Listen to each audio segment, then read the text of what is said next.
తస్మాన్నార్హ వయం హస్తుం దార్తారాష్ట్రాన్ స్వభావందవాన్ స్వజనం హి కథం హత్వా సుఖి న శాయమ మాధవ. తస్మాన్నార్హ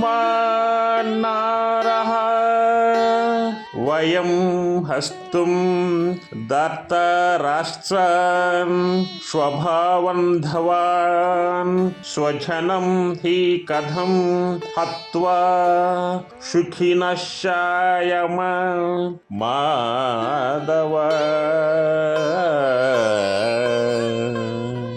ఇక్కడ స్వభావంధవాన్ అంటే మన బంధువులని అర్థం. అదేవిధంగా వయం అంటే మనమే, నారహ అంటే తగిన వారము కాము అని అర్థం, శ్యామహి అంటే కాగలము అని.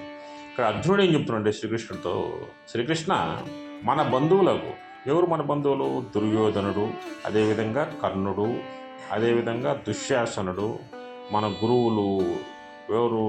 అదేవిధంగా కృపాచార్యుడు, ద్రోణాచార్యులు, అదేవిధంగా మన పెద్దవారు అంటే మన వంశ వృద్ధుడవు భీష్మాచార్యులు, వీళ్ళందరూ చంపుతాం అనుకుంటాం.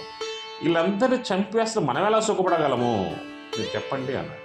దానికి శ్రీకృష్ణ భగవానుడు ఆలోచనలు పొందాడు. ఇక్కడ వాక్యం ఏంటంటే, అర్జునుడిసేపు నా బంధువులు, నావారు, నా కులము, నావారు, నాది అనే ఆలోచనలు పడిపోయాడు అతను.